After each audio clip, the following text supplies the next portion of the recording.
Hello everyone, welcome back to my channel for a brand new mystery with Molly. If you are new around here, if you have never seen my face on your screen before, then hi, my name is Molly and I post true crime videos like this every single week, so if you think that is something that you might want to stick around for, then please do subscribe. And whilst you're at it, don't forget to switch on the little notification bell so that YouTube will let you know whenever I post a new video. But anyway, this week we are going to be talking about the case of Ann Heron, a 44-year-old woman who was murdered over 31 years ago. She was attacked while she was just trying to relax and sunbathe on a hot summer's day, and despite the police receiving numerous tips and leads in this case and taking thousands of witness statements, they have never been able to catch Ann's killer.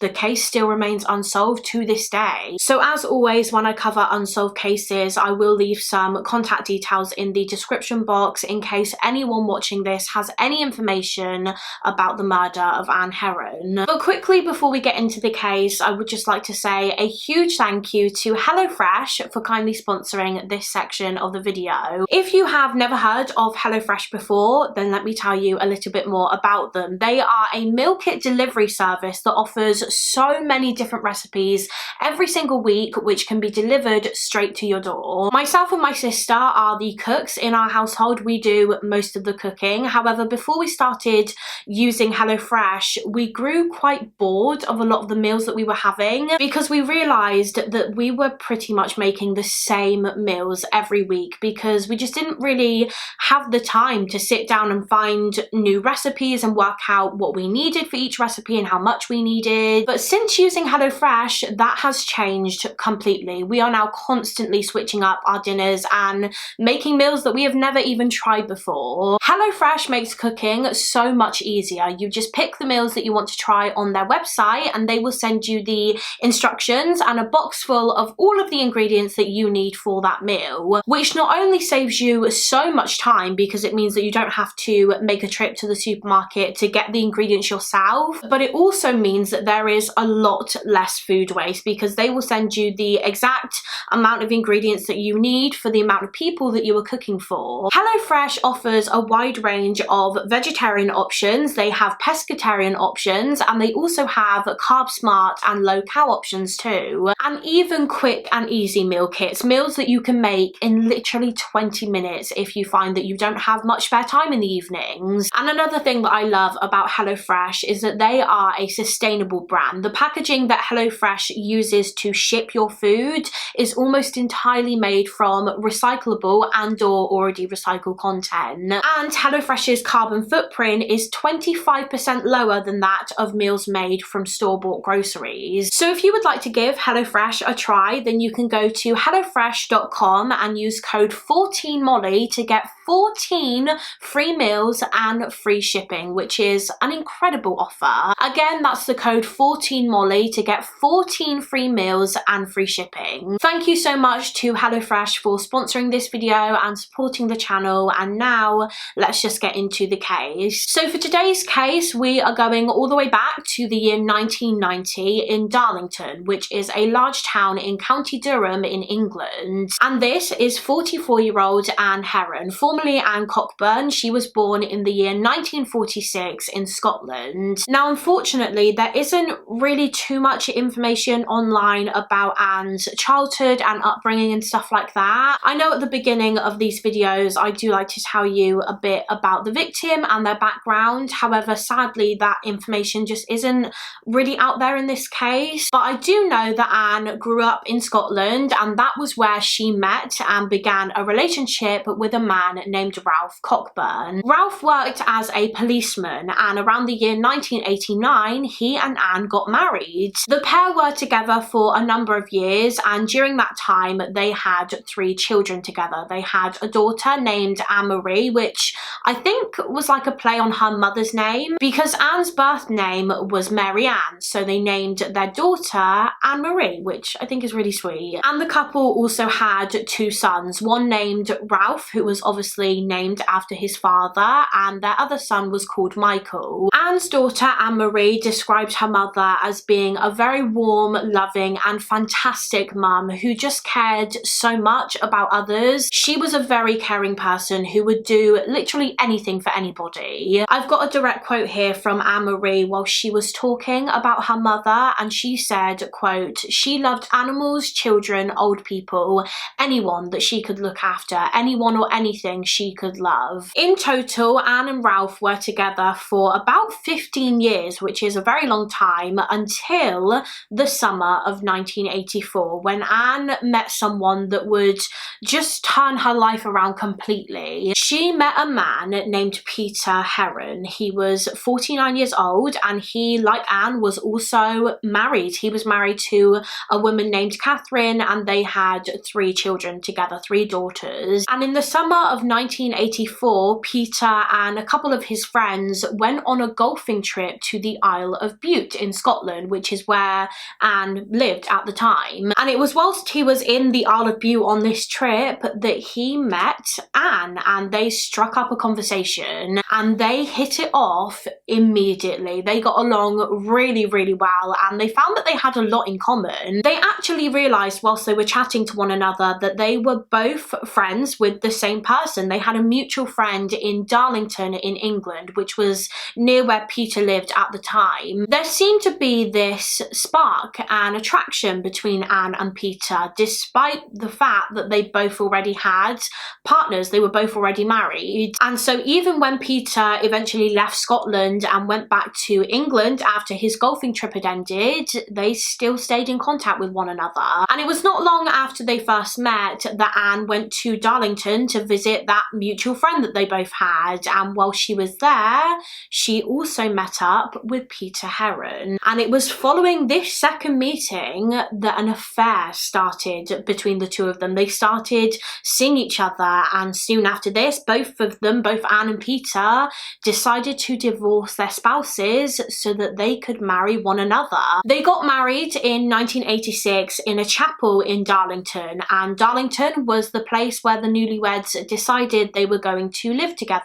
They bought a property in Darlington called Aeolian House, which was quite a big house. It was detached, it was 2-storey, it had a nice garden. It was a really beautiful property, actually. I'll put a picture on screen. And I believe at the time that this case took place, it was just the 2 of them living there. Well, apart from their dog, they had a collie dog called Heidi, but I don't believe any of their children lived with them at this time. I believe Anne's children were all pretty grown up by this time. They weren't like super young children anymore. I did read on one source that Anne's daughter Anne Marie lived with her and Peter for about 6 or 7 years, but she eventually moved back to Scotland where Anne was originally from. But despite living far away, Anne still kept in contact with her 3 children regularly. But yeah, by all accounts, Peter and Anne had a good life. They were financially stable, they lived in a nice house, they both had good jobs. Peter was the operations director of a haulage firm in Darlington, whilst Anne worked part-time as a care assistant, which she absolutely loved. As I said earlier, she really loved caring for people, and they were very well liked by the people in the local area. Everything seemed to be going well for the couple. However, in August of 1990, life for the Herons would be changed forever when Peter returned home from work one day and he came across a horrifying scene, a crime scene. It was the 3rd of August 1990, which was a Friday, a day that started just as any other day for Peter and Ann Heron. Peter worked full-time as an operations director, and so he headed off for work that morning. He headed to his office, which was just a couple of minutes away from his home. Anne was not working that day. As I said, she worked part-time, and this particular day she had a day off, and so she decided that that morning, whilst her husband went to work, she was going to go into town and do a little bit of shopping with one of her friends named Dawn. She actually had to pick up a birthday present for someone because she was due to be going to a birthday party party later that evening. However, it was a birthday party that Anne would never actually get to attend. Anne returned home from her shopping trip later that same morning, and a few hours after this, at around 1 p.m. in the afternoon, Peter returned home too. He usually came home most lunchtime so that he and Anne could sit and have their lunch together, and then about an hour later at 2 he would return to work. And that's exactly what he did on this day. He drove home for lunch, and then afterwards he said goodbye to his wife and he went back to work for the rest of the afternoon. After Peter had left, Anne decided that she was actually going to sunbathe in the garden for the afternoon. You see, in the beginning of August 1990, there was a heat wave in the UK. Temperatures were very, very high, and that Friday the 3rd of August, was the hottest day of the year so far. And so Anne decided to take advantage of this heat. She was just going to relax and do a bit of sunbathing. I believe at first she started sunbathing in the back garden of her house. However, she soon moved to the front garden, the front yard, because I think a farmer had been doing some ploughing in a nearby field, which was fairly close to where she was sunbathing originally, and she wanted to get away from the dust that was being kicked up by the farmer whilst he was ploughing. So she picked up her sun lounger and she moved to the front of the house. She had her radio playing, she had a cold drink, and she had a book to read. It was a book about ghosts and the paranormal called The Ghost of Flight 401. Later that evening at around 10 to 6, Peter arrived home, and when he drove into the driveway he noticed that Anne's sun lounger was outside in the front yard and that the radio she was listening to was still playing. Her book and shoes were found nearby, and so was her drink and Anne's cigarettes. However, Anne wasn't there. She wasn't sitting in her sun lounger. And then Peter noticed that their dog Heidi was outside in the front yard, which he thought was quite strange because, like I mentioned earlier, it was a very hot day, the hottest day of the year, so Heidi really shouldn't have been outside in that heat. He also noticed that the front door was wide open, so Peter probably assumed that Anne had just popped inside the house for a second to maybe grab something or go to the toilet, and maybe when she popped inside for a moment, Heidi the dog walked out into the front garden. So thinking that Anne was inside, Peter walked through the front door and he started calling his wife's name, but there was no response. The house was completely silent, and so he started just walking around and looking for her, and it was when he entered the living room that he came across a truly horrific scene. On the living room floor, lying face down in a pool of blood, was his wife, 44-year-old Ann Heron, and she was dead. Immediately, as soon as Peter saw Anne on the floor, he rushed straight over to her and he started just checking to see if she was alive, checking for signs of life. But there were none. Anne was gone. And so it was at that point that he grabbed the phone and he rang the emergency services. And he also rang a friend of his named Paul, just so that he could have someone there with him, I think, have some support. Obviously, this must have been incredibly traumatic for Peter. A couple of minutes after Peter's phone calls, both the police and his friend Paul arrived at the house. And when they got there, they found Peter outside of the property by his car, and he was just frantic. He was in a state of complete shock after what he had just seen. And when the police and paramedics went into the house, they also could find no signs of life from Anne's body, and so she was pronounced dead at the scene. And it was soon determined that she had been murdered. She had been murdered in her own home. So as I said, Anne's body was lying face down in a pool of her own blood in the living room, and it was determined that this blood had come from a deep wound in her neck because Anne's throat had been slashed. The police aren't 100% certain what was used to cut Anne's throat because no murder weapon was found at the scene. The murder weapon has never been found to this day, actually. But based on the injury that Anne sustained to her neck, they believed that the weapon was either a razor or a box cutting blade, so like some kind of Stanley knife. The pathologist determined in the autopsy that Anne's time of death was probably around 5 p.m. that afternoon, so about an hour or just under an hour before Peter arrived home from work, and her official cause of death was hemorrhage and shock due to blood loss and the wounds to her neck. Now, as we know, Anne was sunbathing on the afternoon that she died, and so she was wearing a bikini at the time of her murder. However, when her body was found, she was only wearing the top half of this bikini. Her bikini bottoms had been taken off and they were on the floor not too far from her body. So her bottom half was exposed, which indicated to the police that this murder was probably sexually motivated, despite the fact that the pathologist concluded Anne herself had not been sexually assaulted by her killer. So maybe the killer intended to sexually assault Anne, which is why they removed her bikini bottoms, but they just didn't get round to it in the end. Maybe they were worried that someone would arrive home soon, so they just decided to flee. One of the theories that the police actually had in this case early on was that maybe Anne's killer saw her sunbathing in the front yard, they saw her in her bikini, and so they became aroused, and they saw that she was alone, so they decided to attack her. You see, Anne and Peter's house, Aeolian House, was in quite a sheltered area. They were quite fortunate as they had a lot of privacy. Their house was,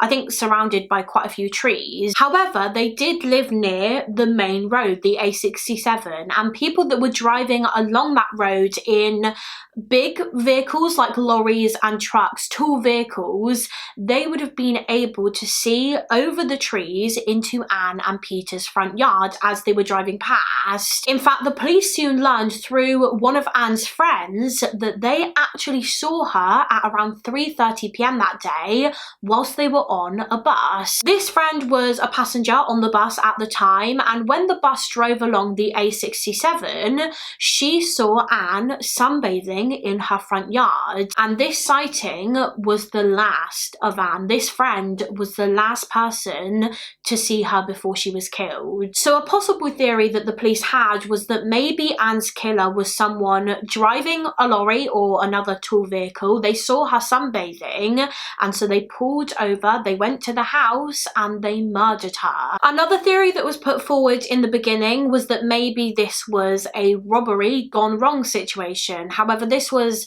pretty quickly ruled out because nothing was stolen from the property and there were no signs of like forced entry to the house, and there weren't really any signs of a struggle in the house. It didn't seem as though Anne really had a chance to put up a fight and defend herself, which suggested that perhaps she was attacked from behind and so she didn't see them coming and have time to react, or maybe she was killed by someone that she knew personally and so she wasn't expecting it. Now, unfortunately, forensics didn't find any third-party DNA in the house, so the only DNA they found was obviously Anne's and Peter Heron, because they lived there. They did find traces of blood in a few different areas other than where Anne's body was left on the floor in the living room. They found traces of blood on the telephone and also on the roof of her husband Peter's car. However, there is a reasonable explanation behind this. As we know, when Peter found his wife's body, he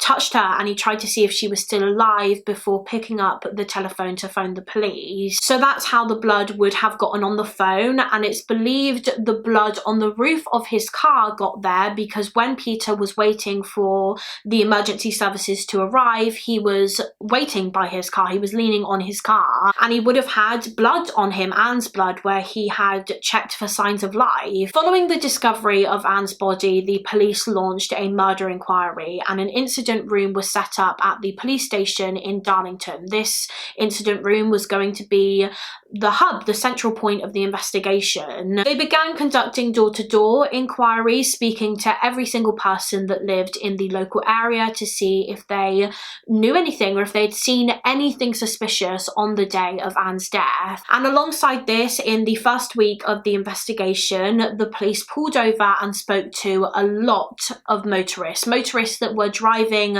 along the A67 and other roads close to Ann's home. They wanted to know if they often drove around that area and if they had done so on the afternoon of the 3rd of August, which is when Ann was killed. And if they had, again, had they seen anything that could be related to the murder inquiry. They also appealed to the public for information. In fact, Ann's husband Peter actually did a television appeal where he pleaded for people to come forward if they knew anything about his wife's murder, if they had any idea about who might have done this to her. And in an attempt to hopefully persuade more people to come forward, he offered a £5,000 reward for information leading to the identity of the perpetrator. He originally offered £500, but this was later increased to £5,000. And these appeals did result in a lot of people coming forward. Many people were contacting the police with possible tips and leads, and quite a few of these people all reported seeing a similar thing.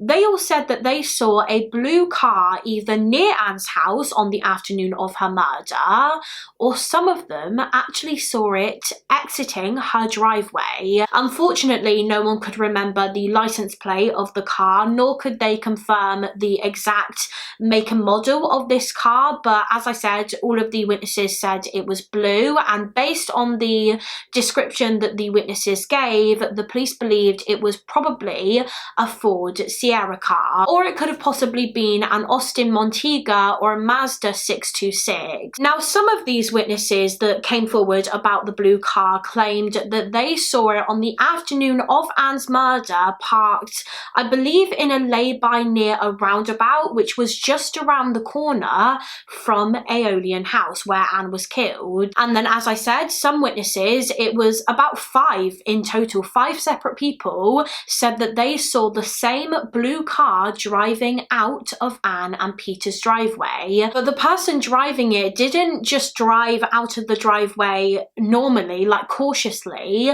The witnesses said that the driver sped out of the driveway, almost like they were in a rush to get away. In fact, it was driving so fast that the witnesses said that it almost hit another vehicle as it was pulling out of the driveway. And this was around like 5:05 that afternoon. And if you remember from earlier, the pathologist believed that Ann was murdered around 5 p.m. The witnesses said that the driver of this blue car was a tanned man with dark hair, probably in his 30s. And what's interesting is that some of the witnesses that saw him parked near the roundabout believed that he wasn't actually in the vehicle alone.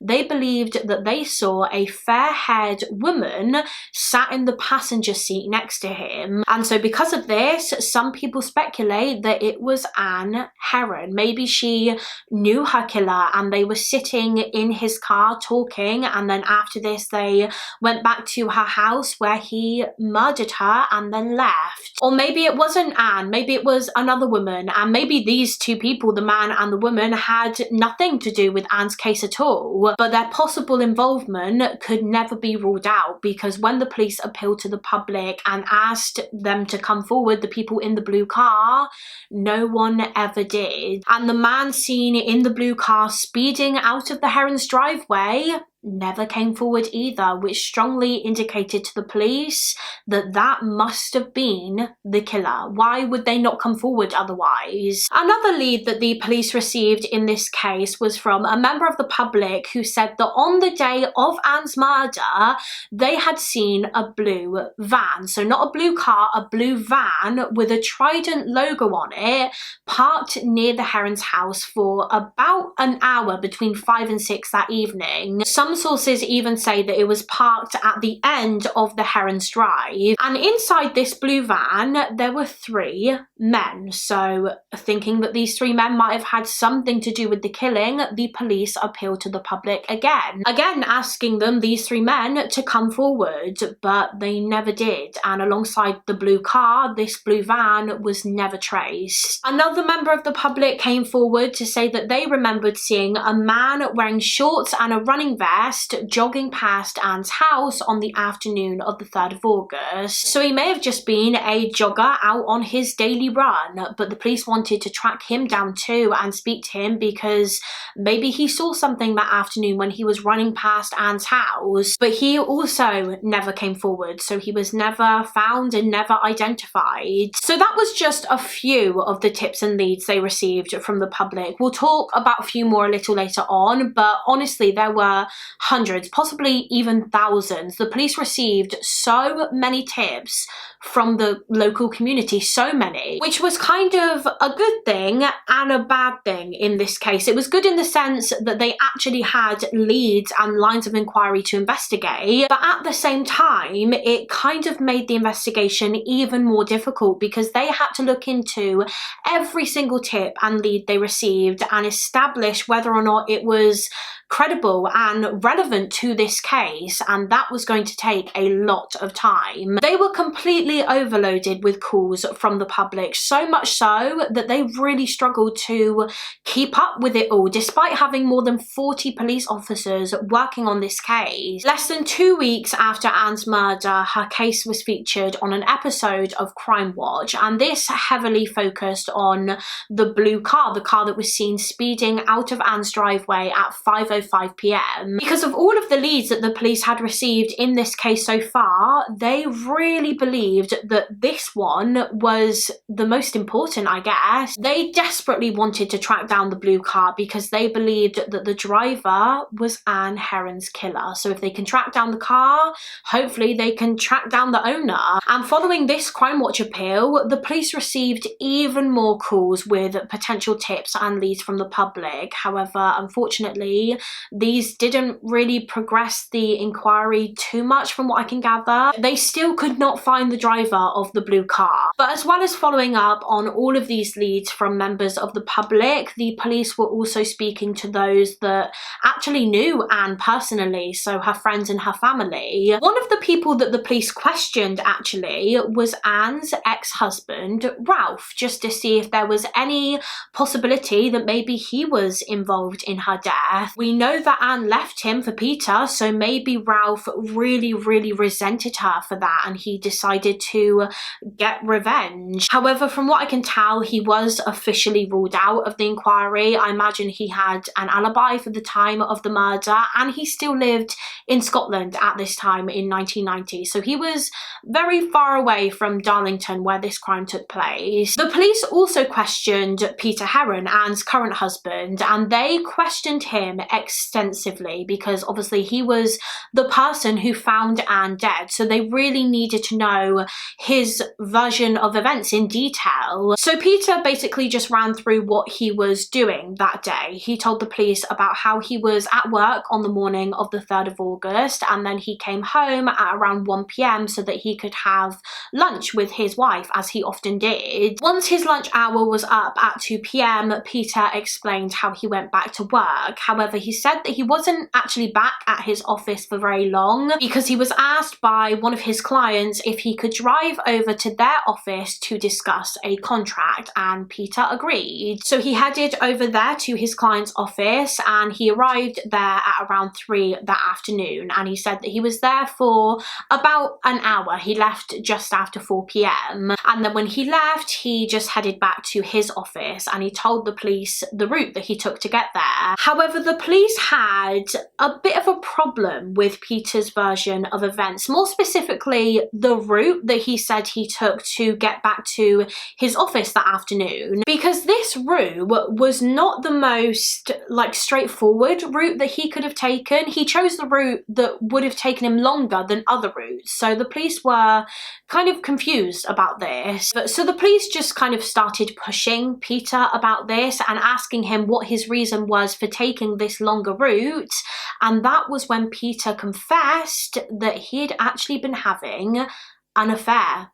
he'd been cheating on his wife Anne. Behind Anne's back, he was seeing a woman who worked as a barmaid at the golf club that he was a member of, and that's why he took this out of the way longer route back to the office that afternoon, because the barmaid that he was seeing, I believe, lived somewhere along this route, and he phoned her and asked if he could come and see her that afternoon. So after learning this, people became very suspicious of Peter. They began theorizing that maybe he killed Anne. Maybe he had decided that he didn't want to be with Anne anymore. He wanted to be with this other woman, and so he decided to get rid of his current wife by ending her life. However, there wasn't any solid evidence to support this theory, and Peter actually had an alibi, a rock-solid alibi for the time that his wife was murdered. So at this point in the investigation, the police ruled him out as having anything to do with this crime. The police continued looking into this case for months and months after Anne's murder. They looked into every single tip and lead they received, which, as I said earlier, was a lot. They took thousands of statements, they spoke to and questioned thousands of people, they tried desperately hard to trace the blue car that was seen, but to no avail. As time went on, this investigation really started to slow down, and Anne's case started to go cold. They just could not find the killer. The police did collect several items from the Heron's home as potential evidence, and they were hopeful that in the future, with the advancements in forensic technology, they might be able to find a trace of the killer's DNA on them, on these items. But until then, they couldn't really do much more than what they had already done. They had exhausted every line of inquiry, and so they kind of just had to put this case to rest for now. Well, I don't believe they ever just completely stopped looking into it. They would still look into every tip they received, but over the months and years, the amount of tips and leads they received naturally started to decrease, and of course other newer cases started taking priority over time, and so Anne's case was pretty quiet for a while. There were no significant developments in the case for a few years until October of 1994. So this was just over 4 years after Anne's death, when the police and Anne's family received a couple of taunting letters claiming to be from Anne's killer. And the killer also sent a letter to the editor of the local newspaper in Darlington. It was called the Northern Echo newspaper. I have a few quotes here from the letter that was sent to the newspaper. So at the start, the writer said, quote, "Hello editor, it's me, Ann Heron's killer. I enjoyed it so much. I love killing people physically and mentally." And then the end of the letter read, quote, "Your readers will have plenty to talk about. Signed, the killer." Now, obviously, the police couldn't be 100% certain that these letters were written by the real killer. They could have been a hoax, but they obviously needed to investigate this lead anyway, just in case they really were from the murderer. So as part of this line of inquiry, they collected handwriting samples from every single person that was close to Anne, so like her friends and her family, and also every single person that was possibly connected to her murder inquiry in some way. So like potential suspects the police had and potential persons of interest. And then handwriting experts were going to compare these samples to the letters sent from the killer. However, from what I could tell, they couldn't match any of these samples to the letters, but the handwriting experts did conclude that all of the letters were written by the same person. But still to this day, we don't know who that person was. We don't know who the writer was, and we don't know if it was really the murderer. Not long after all of this, Ann Heron's case was featured on Crime Watch a second time, and alongside this appeal, Anne's daughter Anne-Marie also appealed to the public, begging anyone with any information about her mother's killer to come forward. And this was the second public appeal that Anne-Marie did. The first was a year after the crime, on the first anniversary of her mum's death. However, despite these appeals, the case still remained unsolved. But then in 2005, 15 years after Anne's death, there was a huge development in this case when an arrest was made in connection to her murder. And the person that was arrested was actually her husband, Peter Heron. By this point, around 2005, Peter would have been around like 64, I think. And yeah, he was arrested and charged with his wife's murder, despite the police pretty much ruling him out of the investigation years earlier.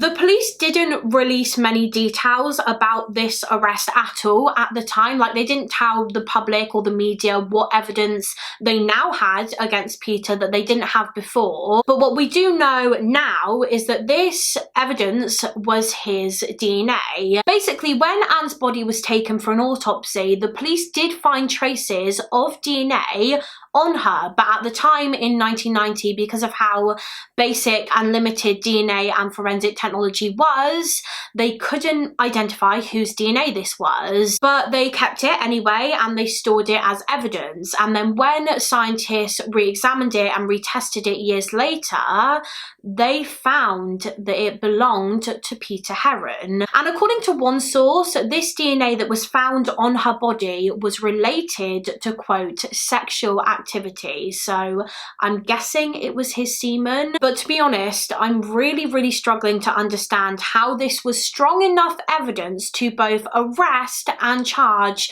Peter Heron with Ann's murder, because as far as I'm aware, this was the only evidence they had linking him to the crime. And he was Ann's husband, so how is his DNA, possibly his semen, being on her body evidence that he was her killer when they were literally married and I'm sure were having sex? And if you remember from earlier on in the case, the pathologist believed that Ann wasn't sexually assaulted by the murderer. So yeah, I don't really understand why Peter was arrested. Maybe I'm missing something there, but to me, it doesn't seem at all like they had any concrete evidence linking him to the crime. And the Crown Prosecution Service agreed. After they reviewed the forensic evidence in the case, they decided to drop the charges against Peter Heron. And I believe Peter actually tried to file a civil claim against the police after this for their treatment of him. He felt as though they treated him as a suspect, the main suspect, even though there was never any solid evidence linking him to the crime. To be completely honest, it seems as though the police in this case made quite a few mistakes in this whole investigation. According to Peter Heron, they made mistakes back in 1990 when handling the crime scene. They made mistakes when it came to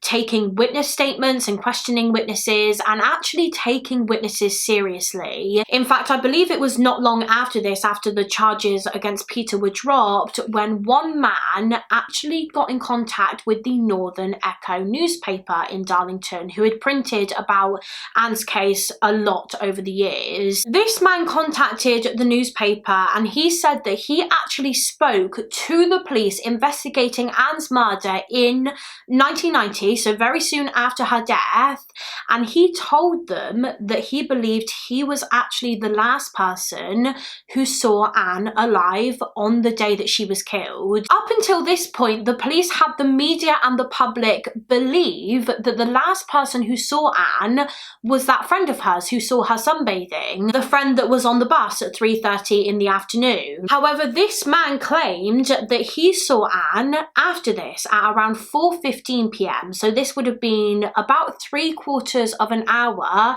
before the pathologist believes that she passed away. This man was a good friend of Ann's daughter, Anne Marie, and he said that he was driving near Ann's home when he saw Ann in another vehicle driving towards him. So he flashed his headlights and he waved at Ann to say hello, and she waved back before turning into the driveway of Aeolian House. And he was sure that Ann wasn't alone in the vehicle. He was sure that he saw two other people in the car with her. One sat in the passenger seat next to Ann and the other one in the back seat. So if this sighting is true, then that means that two people were with Ann at her house just 45 minutes before her time of death. And like I said, this man, this friend of Ann's daughter, Anne Marie, did tell the police about this in 1990 when this case happened. But for some reason, which still remains unclear, the police didn't really really take this very seriously. From what I can gather, they didn't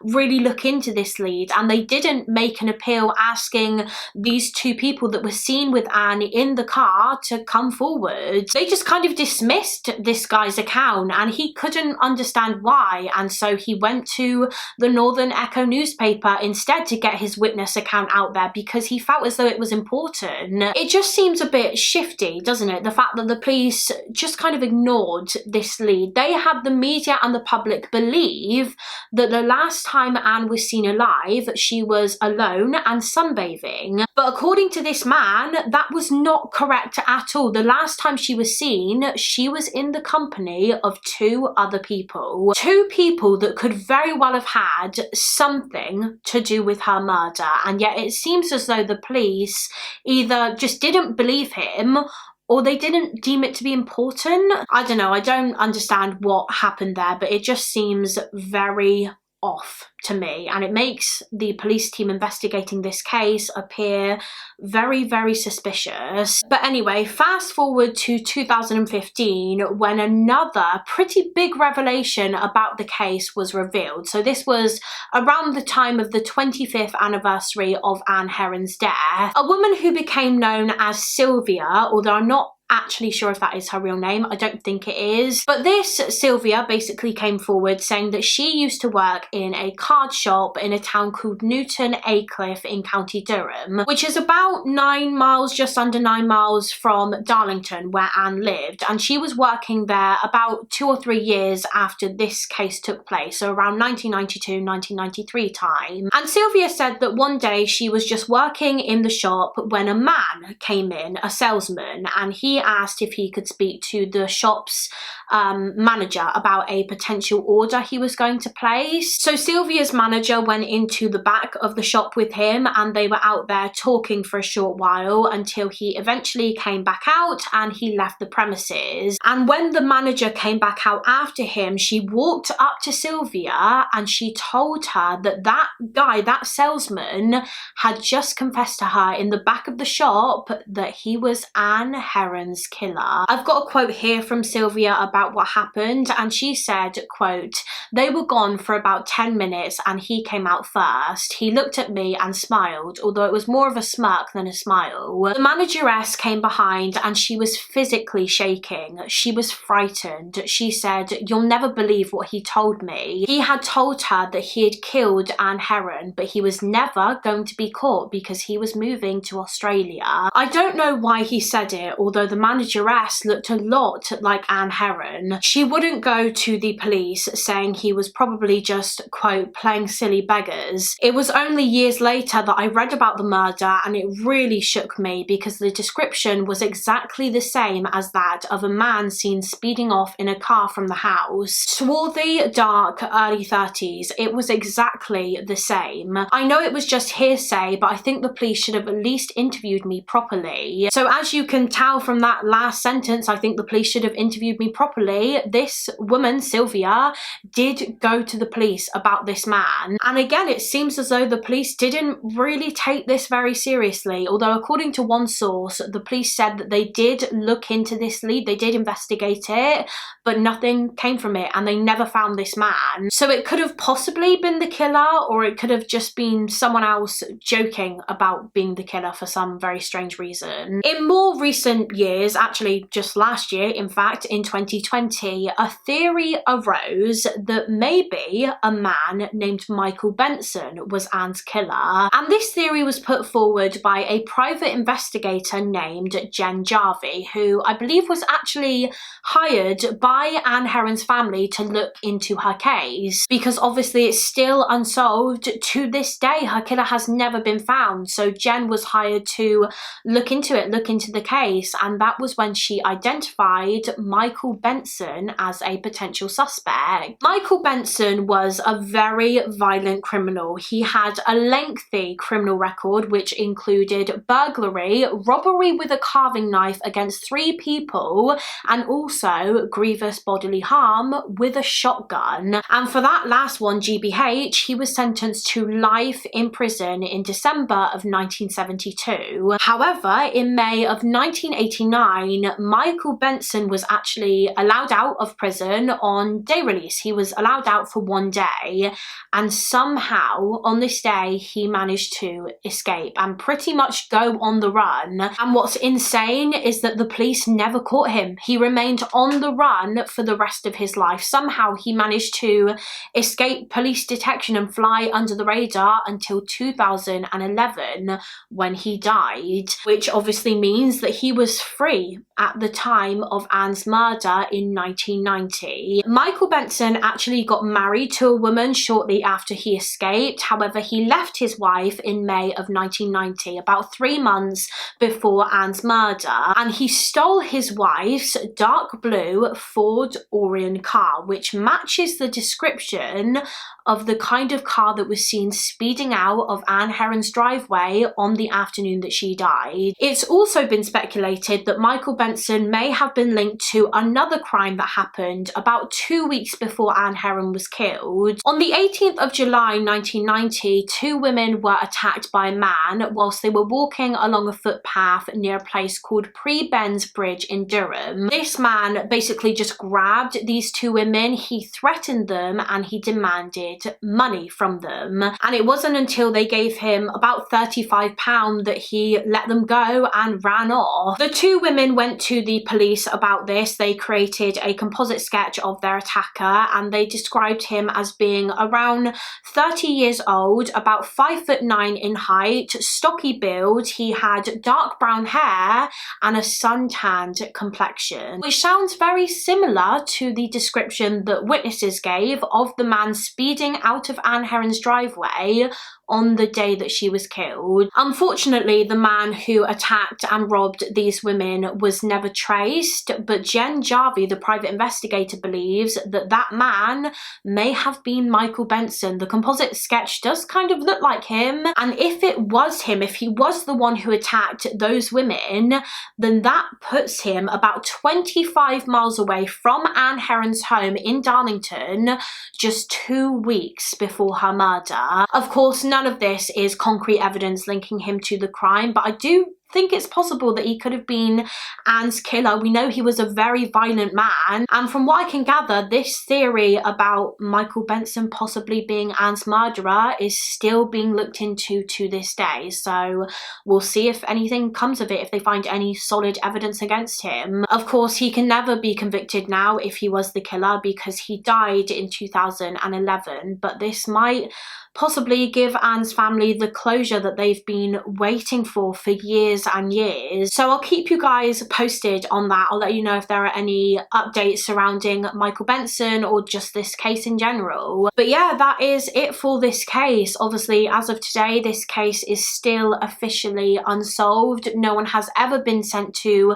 prison for this crime, and Ann has never received any justice for her murder, which is crazy considering how many tips and leads the police received in this case. They received so much information from members of the public and witnesses, like the blue car lead and the blue van lead and the male jogger and the woman in the card shop, and so many more that we've talked about. So many that we haven't talked about either. They received hundreds of leads, but they could just never identify the killer. He's never been found to this day. I mean, I'm saying he, but we don't know if it was a female. It might have been a female that killed Ann, or it might have been more than one person. We don't know because they've never been found. Whoever it was has gotten away with it. As I said at the start of this video, I will have some contact details linked in the description box just in case anyone watching this video has any information regarding Ann's murder. As always, please do let me know your thoughts and opinions on this case in the comments. Also, let me know of any other cases that you would like to see me cover on this channel. Before I go, I just want to say a quick thank you once again to HelloFresh for sponsoring. Remember, if you want to try HelloFresh, then you can go to hellofresh.com and use the code 14molly to get 14 free meals plus free shipping. Thank you all so much for watching. Please do give the video a thumbs up and subscribe if you haven't already, and I will see you again next week for another mystery with Molly. Bye guys!